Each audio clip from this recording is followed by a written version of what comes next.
Assalamu alaikum student. Today we will discuss about the reaction stoichiometry या just stoichiometry. आज lecture 13 पढ़ना है हमने, जिसमें हमने स्टोइचियोमेट्री को डिस्कस करना है. पहले व्हाट इज स्टोइचियोमेट्री? स्टोइचियोमेट्री है क्या चीज़? जनरली असल में ये जो रिएक्शन स्टोइचियोमेट्री होती है ये एनालिटिकल केमिस्ट्री की क्या है, ब्रांच है. लेकिन हम कह देते हैं कि it is the branch of chemistry. Branch of chemistry that tells us the quantitative relationship between the reactants and products in a balanced chemical equation.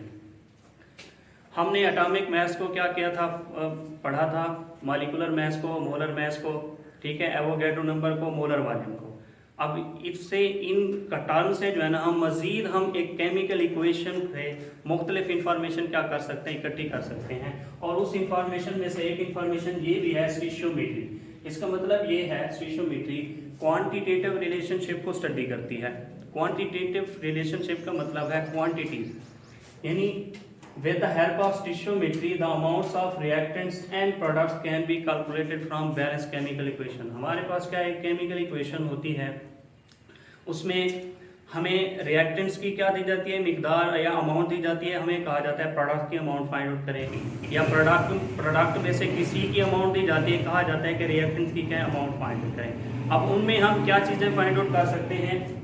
एक, अगर हमें दो रिएक्टेंट दिए गए हैं, फॉर एग्जांपल क्या है, प्रोडक्ट बना रहे हैं, अगर एक रिएक्टेंट का मैस दिया गया है तो हम दूसरे रिएक्टेंट का मैस भी फाइंड आउट कर सकते हैं और प्रोडक्ट का भी मैस फाइंड आउट कर सकते हैं. अगर हमारे पास जो है ना दूसरा रिलेशनशिप, अगर मैस दिया गया है, हमने क्या करना है, फाइंड आउट करना है मोल, तो हम दूसरे रिएक्टेंट के मोल भी फाइंड आउट कर सकते हैं और प्रोडक्ट के मोल भी फाइंड आउट कर सकते हैं. इन तीनों में से चाहे रिएक्टेंट है चाहे प्रोडक्ट है, किसी एक की वैल्यू क्या है ग्राम में दी गई हो या एक का मैस दिया गया हो, तो हम आसानी से प्रोडक्ट की भी या बाकियों की भी क्या है आसानी से मैस क्या कर सकते हैं, फाइंड आउट कर सकते हैं. इसी तरह मोल्स गिवन हो तो हम वॉल्यूम भी फाइंड आउट कर सकते हैं. अगर मोल एक के गिवन हो तो दूसरे के मोल्स भी क्या कर सकते हैं, फाइंड आउट कर सकते हैं. सिंपल सी बात है कि स्टोइचियोमेट्रिक कैलकुलेशन होती क्या है. असल में केमिकल इक्वेशन कभी भी ये नहीं बताती कि आपके रिएक्शन का रेट क्या है, ठीक है, या कौन सी कंडीशन अप्लाई की जा रही है. ये क्या है, उसके पास एक लिमिटेशन है. तो हम क्या करते हैं, उन्हीं रेट ऑफ रिएक्शन को मद्देनजर रखते हुए या उनकी अमाउंट्स अगर फाइंड आउट करना चाहते हैं, स्टोइचियोमेट्री को क्या करते हैं, कंसीडर करते हैं. स्टोइचियोमेट्री को कंसीडर करने के लिए हम 3 पॉइंट्स लेते हैं. एक कि all the reactants are completely converted into products, यानी अज्यूम करते हैं कि हमें स्टोइचियोमेट्रिक कैलकुलेशन जब करते हैं तो हमारे पास एक स्टेटमेंट ये होनी चाहिए कि तमाम के तमाम रिएक्टेंट्स क्या है पूरे प्रोडक्ट्स में क्या है चेंज हो जाएंगे. मतलब अब जैसे आपका ये हाइड्रोजन और ऑक्सीजन जब आपस में रिएक्ट करते हैं तो वाटर बनाते हैं. आप क्या करेंगे, पहले इसे बैलेंस करेंगे. तो बैलेंस करेंगे तो यहाँ पे 2 वाटर के मॉलिक्यूल आ जाएंगे, 4 हाइड्रोजन हो गया, तो यहाँ पे 2 ऑक्सीजन क्या है ऑलरेडी बैलेंस है. पहले क्या करेंगे, उसे बैलेंस करेंगे. अब इसका मतलब ये है कि भी जितने भी रिएक्टेंट्स हैं उनका तमाम जो मैस होगा वो सारा का सारा किस में कन्वर्ट हो जाएगा, प्रोडक्ट में. अब देखें, हाइड्रोजन का एटॉमिक मैस एक होता है, 2 है तो 2 होगा, तो इसके साथ 2 मोल लगे हुए हैं तो कितने होगा, 4 ग्राम. अब ऑक्सीजन का एटॉमिक मैस 16 होता है तो 2 होते हैं तो कितना होगा, 32 ग्राम. तो 32 और +4 कितना होता है, 36. ये 36 जो मैस है रिएक्टेंट का किस में कन्वर्ट हो रहा है, सारा प्रोडक्ट में. तो जब भी हम स्टोइचियोमेट्रिक कैलकुलेशन करते हैं तो ये कहा जाता है कि तमाम रिएक्टेंट जो है ना प्रोडक्ट्स में कन्वर्ट हो गए, या दूसरे लफ्जों में हम कहते हैं पूरी अमाउंट जो रिएक्टेंट की है किस में कन्वर्ट होगी, प्रोडक्ट में कन्वर्ट होगी. ठीक है. अब एक नो साइड रिएक्शन अगर, इसका मतलब ये है कि कोई वेस्ट नहीं होगा मैस. यानी फॉर एग्जांपल ये है कि भी हाइड्रोजन किसी और भी रिएक्टेंट के साथ रिएक्ट कर दे जिसकी वजह से उसके मैस में क्या है लॉस हो जाए और आपका जो प्रोडक्ट बने वो कम मैस वाला बने. ठीक है. तो कोई वेस्ट नहीं होता. 4 ग्राम लिए, 32 ग्राम लिए, 36 ग्राम बनता है. तो 36 ग्राम के रिएक्टेंट हैं तो सारे के सारे रिएक्टेंट या सारा का सारा मैस जो है आपका प्रोडक्ट के मैस में क्या है कन्वर्ट हो जाता है, यानी कोई वेस्ट नहीं होता. और तीसरा जो पॉइंट है इसमें 2 लॉ, एक law of conservation of mess और दूसरा लॉ ऑफ डेफिनेट प्रोपोर्शन. मैंने रिसेंटली जो पहला लेक्चर दिया था उसमें मैंने आपको बताया था कि कंजर्वेशन ऑफ मैस क्या होता है और law of definite proportion. Law of conservation of mass, इन दोनों लॉ को हम क्या करते हैं, स्टोइचियोमेट्री में अप्लाई करते हैं. कंजर्वेशन ऑफ मास का मतलब ये है कि mass neither created nor destroyed but it can change from one form to another. इसका मतलब ये है कि ना हम उसको यानी ये जो मास होगा, चाहे रिएक्टेंट है या कोई भी चीज़ ले रहे हैं या कोई भी सब्सटेंस, उसका सारा का सारा मास एक फॉर्म से दूसरी फॉर्म में यानी रिएक्टेंट से प्रोडक्ट्स में चेंज होगा, लेकिन कोई वेस्ट नहीं होगी। ठीक है, ना आप मजीद क्या कर सकते हैं, मैथ्स को बना सकते हैं, ना मैथ्स को क्या कर सकते हैं, तबाह कर सकते हैं, लेकिन जो हमारे पास मौजूद होगा मैथ्स या जो अमाउंट्स होगी वो सारी की सारी किस में कन्वर्ट हो जाएगी, प्रोडक्ट में कन्वर्ट हो जाएगी। अब लॉ ऑफ डेफिनेट प्रोपोर्शन, अब देखें इसकी अगर रेशियो निकालें क्या होगा 1:8। ये क्या है मैथ्स, यानी क्या है कि फिक्स्ड रेशियो होगी, कभी कभी भी आप जो है ना इस तरह नहीं ले सकते 2। अगर जब 2 लेंगे तो यहाँ पे क्या हो जाएगा 8 ग्राम, तो 8 ग्राम और 32 ग्राम कभी भी देखें वाटर के कितने 36 ग्राम, तो ये स्टिशियोमेट्रिक कैलकुलेशन नहीं होगी। अब देखें 32 ग्राम और 8 ग्राम कितने हो गए 40 ग्राम, तो 40 ग्राम किस में कन्वर्ट हो रहे हैं 36 ग्राम, तो इसको हम स्टेशियोमेट्रिक कैलकुलेशन नहीं कहेंगे। दूसरे लफ्जों में ये लॉ ऑफ कंजर्वेशन ऑफ मास को ओबे भी नहीं करेगा और दूसरा लॉ ऑफ डेफिनेट प्रोपोर्शन को भी क्या है ओबे नहीं करेगा। कब ओबे करेगा, जब यहाँ पे हम क्या करेंगे 4 ग्राम लेंगे, ठीक है, रेशियो फिक्स्ड होगी, 32 और 4 कितना है 36 ग्राम, और 36 ग्राम क्या है प्रोडक्ट है, यानी 36 gram of reactant are converted into the 36 of product. ठीक है, तो अब जो है ना इसमें law of conservation of mass भी ओबे करता है, लॉ ऑफ डेफिनेट प्रोपोर्शन भी क्या है ओबे करता है, और इसको हम क्या कहते हैं स्टिशियोमेट्रिक कैलकुलेशन कहते हैं। ठीक है, अब किसी रिएक्शन के अंदर कैसे आप मास फाइंड आउट करते हैं, अगर आपके रिएक्टेंट दिए गए हैं, फॉर एग्जांपल जैसे ये एक इक्वेशन है जिसमें नाइट्रोजन और हाइड्रोजन गैस आपस में क्या कर रहे हैं रिएक्ट कर रहे हैं, क्या बना रहे हैं अमोनिया। आपने क्या पहले क्या करना है, इनको बैलेंस करना है कि भी बैलेंस इक्वेशन किस तरह होती है। देखिए यहाँ पे 2 नाइट्रोजन है तो यहाँ पे 2 से मल्टीप्लाई कर देंगे, ठीक है, 2NH3 हो जाएगा। अब देखें 2 नाइट्रोजन तो बैलेंस हो गए, लेकिन हाइड्रोजन कितने हैं अब यहाँ पे 6, तो यहाँ पे क्या कर देते हैं 3 से मल्टीप्लाई कर देते हैं, तो आपकी क्या है इक्वेशन बैलेंस हो जाती है। अब ये रिएक्टेंट है आपके पास, ये प्रोडक्ट है, आपको चाहे प्रोडक्ट का मास दिया गया हो, कहा जाए कि भी हाइड्रोजन का मास फाइंड आउट करें, नाइट्रोजन का मास फाइंड आउट करें, तो आप आसानी से स्टिशियोमेट्री को मद्देनजर रखते हुए फाइंड आउट कर सकते हैं। लेकिन हमारे पास क्या है नाइट्रोजन का मास फॉर एग्जांपल गिवन है, हमने कितना है 14 ग्राम, हमने क्या फाइंड आउट करना है, एक तो हाइड्रोजन का मास फाइंड आउट करना है, दूसरा क्या है अमोनिया का मास फाइंड आउट करना है। अब इनके मास फाइंड आउट करने के लिए अगर आपको याद हो नंबर ऑफ मोल्स हम कैसे फाइंड आउट करते हैं, is equal to given mass in gram divide by molar mass of, ठीक है, जिसका भी क्या है आप फाइंड आउट करना चाहते हैं उसका मास और उसका क्या है मोलर मास, आप क्या कर दें डिवाइड कर दें, क्या होगा आपके पास मोल्स होगा। अब इसमें हम क्या फाइंड आउट करना चाहते हैं मास, तो मोलर मास क्या है यहाँ पे डिवाइड है, तो इस साइड पे जब आएगा तो क्या हो जाएगा multiply, moles multiply by molar mass is equal to mass. तो हमने मास किसका फाइंड आउट करना है हाइड्रोजन का भी और अमोनिया का भी। अब हमें चीज क्या चाहिए, मोलर मास तो पता होता है हमें इसका क्या होगा इसका क्या होगा, हमें चीज क्या चाहिए मोल। तो फिर ये मोल्स हम कहाँ से डिटरमाइन करेंगे, नाइट्रोजन के मास से, यानी जो मास गिवन है। आप देखें फर्स्ट ऑफ ऑल पहला जो रूल है किसी भी इक्वेशन का, चाहे मोल्स दिए गए हैं मोल फाइंड आउट करने हैं किसी और के, चाहे मास दिया गया है किसी और के, क्या है मोल्स या मास फाइंड आउट करना है, तो पहले जो चीज गिवन है उसके मुताबिक आपने क्या करना है हल करना है। अब क्या है 14 ग्राम दिया गया है, फर्स्ट ऑफ ऑल आपने पहले इनके मोल फाइंड आउट करने हैं, या दूसरे लफ्जों में हम ये कह सकते हैं पूरे रिएक्शन में जब भी किसी रिएक्टेंट या प्रोडक्ट का मास गिवन होगा पहले उसके number of moles find out करेंगे। जब number of moles find out कर लेंगे तो बाकी के मोल्स भी बाकी के मास भी आसानी से फाइंड आउट कर लेंगे। अब देखते हैं number of moles of nitrogen, अब ये क्या होगा given mass divide by molar मास। अब गिवन मास कितना है 14 ग्राम, ठीक है, और मोलर मास कितना होता है इसका, नाइट्रोजन N2 है, एक नाइट्रोजन 14 होता है, 2 है तो कितना होगा 28 ग्राम होगा, ग्राम पर मोल, ठीक है। आप इसे डिवाइड करेंगे तो क्या बन जाएगा आपके पास हाफ मोल, राउंड अबाउट 0.5 मोल बन जाएंगे, ठीक है। ये हमारे पास क्या है 0.5 मोल है किसके नाइट्रोजन के, यानी इस रिएक्शन में 14 ग्राम इतने मोल जो है ना नाइट्रोजन क्या है रिएक्ट कर रहे हैं, ठीक है। अब इन्हीं के जरिए किनके मोल अब मालूम है हमें, नाइट्रोजन के। पहले मैस था हमारे पास, अब क्या आ गए, मोल्स आ गए। अब इन्हीं मोल्स की मदद से हम क्या करेंगे, फाइंड आउट करेंगे इनके मोल्स, फिर मोल्स फाइंड आउट करने के बाद क्या करेंगे, मैथ। तो इनके मोल्स फाइंड आउट करने के लिए हम क्या करते हैं, कंपेयर करते हैं। अब देखें हमने क्या करना है, हाइड्रोजन के मोल्स फाइंड आउट करने हैं। अगर मोल्स फाइंड आउट करेंगे तो हमारे पास क्या आ जाएगा, मैस आ जाएगा। उसके मोल और मैस से क्या कर देंगे, मल्टीप्लाई। अब इनके मोल्स क्या करेंगे, हम कंपेयर करेंगे। देखें एक नाइट्रोजन 3 हाइड्रोजन के साथ क्या कर रहा है, रिएक्ट। इसका मतलब क्या है, 1 मोल नाइट्रोजन इस्तेमाल हो रहा है और 3 मोल हाइड्रोजन आपस में क्या कर रहे हैं, रिएक्ट कर रहे हैं और क्या बना रहे हैं, अमोनिया बना रहे हैं। ठीक है, 1 मोल नाइट्रोजन और कितने, 3 मोल ऑफ हाइड्रोजन। अगर कितने हों, 0.5 मोल हों,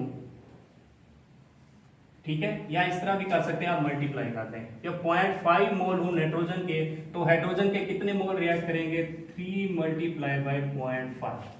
तो ये आपके पास जो आंसर आ जाएगा तकरीबन 1.5 मोल जो है ना आपके हाइड्रोजन के रिएक्ट कर रहे हुए कितने, 0.5 मोल ऑफ नाइट्रोजन के साथ। या दूसरे लफ्जों में हम कह सकते हैं इतने ग्राम मैस के साथ इतने मोल हाइड्रोजन के क्या कर रहे हैं, रिएक्ट कर रहे हैं। ठीक है, अब हमें क्या चाहिए थे, मोल चाहिए थे। अब हमने क्या करना है, हाइड्रोजन का मैस फाइंड आउट करना है। तो हाइड्रोजन का मैस क्या है, फाइंड आउट करेंगे हम। तो ये मोल क्या है, यहाँ पे पुट कर देंगे, कितना है, 1.5 मोल आ जाएगा, मल्टीप्लाई मोलर मैस कितना होता है इसका, हाइड्रोजन है 1 है तो 1.008। ठीक है, या हम सिंप्लीफाई करने के लिए क्या करते हैं, 1 ले लेते हैं। तो इसके क्या है, 2 हाइड्रोजन है तो क्या है, 2 से मल्टीप्लाई कर देंगे। तकरीबन कितने आ जाते हैं इसके पास मैस, 3 ग्राम आ जाएगा। अब इसका मतलब क्या है कि 14 ग्राम नाइट्रोजन कितने ग्राम हाइड्रोजन के साथ रिएक्ट करके अमोनिया बना रहे हैं, 3 ग्राम हाइड्रोजन के साथ। तो हमारे पास क्या है, ये मैस आ जाएगा किसका, हाइड्रोजन का। आप देखें हमारे पास एक वैल्यू गिवन थी, हमने क्या कर लिया, हाइड्रोजन रिएक्टेंट है, इसकी क्या है, हमने मैस वैल्यू क्या है, फाइंड आउट की है। अब इसी तरह जो है ना हम अमोनिया का मैस भी क्या करेंगे, फाइंड आउट करेंगे। अब अमोनिया के लिए क्या चाहिए, हमें मोल चाहिए। ठीक है, तो पहले क्या करेंगे, मोल्स कंपेयर करेंगे, क्योंकि हमें ऑलरेडी गिवन है किसकी, नाइट्रोजन की मैस वैल्यू गिवन है, इसी से फाइंड आउट करेंगे, बाकी के मोल्स भी मैस भी। अब देखें 1 मोल नाइट्रोजन कितने मोल जो है ना अमोनिया प्रोड्यूस कर रहा है, 2। ठीक है, अगर कितने होंगे, 0.5 मोल होंगे, तो 0.5 मोल अगर होंगे, ये मल्टीप्लाई कर दें, एक ही बात है, तो कितने मोल अमोनिया प्रोड्यूस कर रहे होंगे, तकरीबन ये हो जाता है 1 मोल। ठीक है, इसका मतलब क्या है कि 0.5 मोल हाइड्रोजन के साथ रिएक्ट करके कितने मोल, 1 मोल अमोनिया बनाएगा। ठीक है, इस रिएक्शन में बैलेंस केमिकल इक्वेशन के मुताबिक। अब हमने क्या करना है, अमोनिया का मैस फाइंड आउट करना है। ठीक है, तो मोलर मैस हमें पता है। ठीक है, तो मोल्स कितने आ गए, 1 मोल। ठीक है, और मोलर मैस कितना होता है इसका, 17 ग्राम पर मोल। तो कितना आ जाएगा, अराउंड अबाउट 17 ग्राम। कितना है, 17 ग्राम। अब देखें 17 ग्राम क्या आया, मैस इसका अमोनिया का। हमारे पास एक वैल्यू गिवन थी, एक रिएक्टेंट का मैस क्या है, गिवन था, दूसरे रिएक्टेंट का भी मैस फाइंड आउट किया, दूसरे रिएक्टेंट का mass find out, sorry product का क्या है, मैस फाइंड आउट किया। अब ओवरऑल रिएक्शन का जो रिजल्ट है कि जब 14 ग्राम कितने ग्राम हाइड्रोजन के साथ, 3 ग्राम हाइड्रोजन के साथ जब रिएक्ट करेगा तो कितने ग्राम अमोनिया प्रोड्यूस होगी, 17 ग्राम।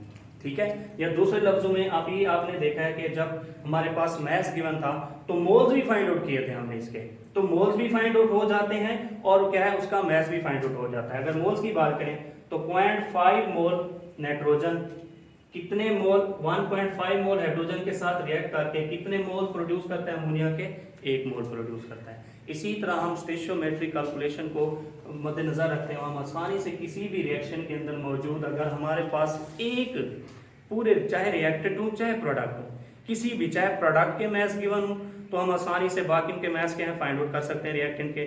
अगर मोल्स गिवन हो तो बाकियों के भी क्या है मोल्स गिवन कर सकते हैं। अब देखें अगर एमसीक्यू के तौर पर आ जाए, सिंपली कहा जाए कि आपको रिएक्शन दिया गया हो कि इनका मैस फाइंड आउट करें, इनका मैस फाइंड आउट करें। हमारे पास एक मैजिक नंबर मेथड होता है, किस तरह ये भी बताता हूँ आपको।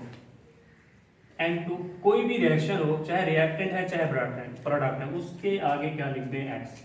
ठीक है, फिर कौन रिएक्ट कर रहा है, हाइड्रोजन, X कितने मोल हैं, 3 मोल है। ठीक है, क्या होगा, एरो 2x NH3।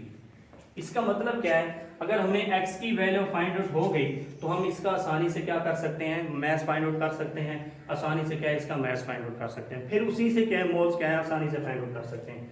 अब देखें कितने ग्राम गिवन है, 14 ग्राम, किसके, नाइट्रोजन के। ओवरऑल कितना है, N2 है, इसका मैथ कितना होगा, 28 ग्राम होगा, क्योंकि दो नाइट्रोजन है, एक नाइट्रोजन का एटॉमिक मैथ कितना होता है 14, दो का कितना होगा 28 ग्राम। तो हमने क्या करना है, इसका फाइंड आउट करना है, किसके अंदर, 14 ग्राम के अंदर। तो हम किस तरह फाइंड आउट करेंगे, यहाँ पे लिख देंगे 20x, ठीक है, इज इक्वल टू 14।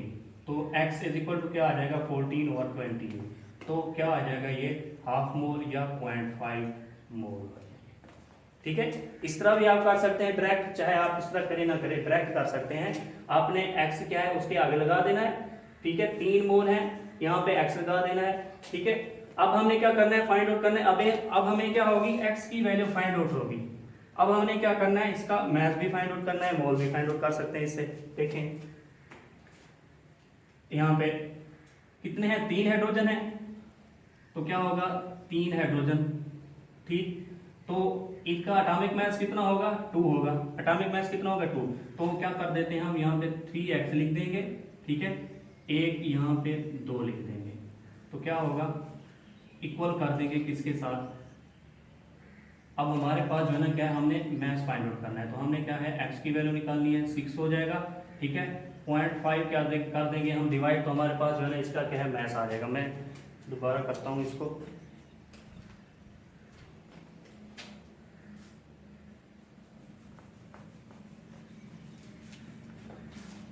देखें ये मोल्स आ गए किसके, 0.5 मोल किसके आ गए, नाइट्रोजन के। हम इसके फाइंड आउट करना चाहते हैं, तो कितना होगा 3 × 0.15, क्या हाइड्रोजन के फाइंड आउट करना चाहते हैं, तो कितने आएंगे 1.5 मोल आ जाएंगे, किसके, हाइड्रोजन के। देखें हमने फाइंड आउट किया था, कितने मोल प्रोड्यूस हुए, 1.5 मोल। तो आप क्या करेंगे, 3x, x की वैल्यू की जगह पे जो हमारी वैल्यू आई है किसकी, नाइट्रोजन की 0.5, तो हमारे पास क्या है, किसके मोल आ गए, हाइड्रोजन के। तो आप आसानी से जो है ना मैथ भी फाइंड आउट कर सकते हैं, ठीक है। अब नेक्स्ट अमोनिया 2x, ठीक है, आपने क्या करना है 2x करना है, तो x की वैल्यू पे क्या करना है, आपने पुट कर देना है उसको, तो क्या आ जाएगा 0.5 इज इक्वल टू क्या आ जाएगा 1। तो क्या है, मोल प्रोड्यूस हो गए। हाँ, आप अगर क्या करना चाहते हैं, डायरेक्टली फाइंड आउट करना चाहते हैं मैथ, तो किस तरह फाइंड आउट करेंगे, ये मोल्स हैं आपको मालूम हो गए, ठीक है। तो ये क्या करेंगे, 2 क्यों मैंने लिखा, इसका क्या है एटॉमिक मास, यानी H2 का कितना एटॉमिक मास होगा, एक हाइड्रोजन है तो 1, 2 है तो 2 होगा, 2 से मल्टीप्लाई आप क्या कर दें 3x कर दें, ठीक है। x की वैल्यू क्या है यहाँ पे 0.5, कितनी है 0.5, तो आप मल्टीप्लाई कर दें तो कितना होगा 1.5 मल्टीप्लाई करें 2 तो कितना आ जाएगा 3 ग्राम हो जाएगा, ठीक है। तो इसका मतलब क्या है, जब मोल्स निकालेंगे तो इनकी एटॉमिक मास को नहीं छेड़ेंगे, जस्ट 3x लिखते जाएंगे, जस्ट 2x लिखते जाएंगे, मोल्स आ जाएंगे, ठीक है। हाँ, अगर आप क्या निकालना चाहते हैं मैस, तो मैस निकालने के लिए मोलर मैस भी चाहिए आपको, तो मोलर मैस के साथ क्या कर देंगे 3x को मल्टीप्लाई करेंगे। अगर अमोनिया का मैस फाइंड आउट करना चाहते हैं तो 2x के साथ अमोनिया का मोलर मैस क्या कर देंगे मल्टीप्लाई, देखते हैं अभी 17 हो जाएगा, क्या है 2x है, तो x की जगह पे मैं क्या कर दूंगा, पुट कर दूंगा 0.5, ठीक है। क्या है मैथ फाइंड आउट करना है, तो 17 ये क्या होगा 1 आ जाएगा, और 17 मल्टीप्लाई 1 कितना आ जाएगा 17 ग्राम। तो आप आसानी से जो है ना इस तरह भी फाइंड आउट कर सकते हैं। मोल्स होंगे तो एटॉमिक मास को नहीं छेड़ना, डायरेक्ट क्या है 3x 2x मोल्स आ जाएंगे। अगर आपने मास निकालना है तो फिर आप 3x को मल्टीप्लाई कर देंगे इसके एटॉमिक मास से, 2x को मल्टीप्लाई कर देंगे इसके एटॉमिक मास से, x की वैल्यू पुट करेंगे, आपके पास चेक क्या आ जाएगा मैथ, ठीक है। तो MCQ के लिए भी क्या कर सकते हैं, आप आंसर कर सकते हैं। इंशाल्लाह नेक्स्ट लेक्चर में हम इनके जो है ना न्यूमेरिकल हल करेंगे। आज के लिए इतना काफ़ी, शुक्रिया।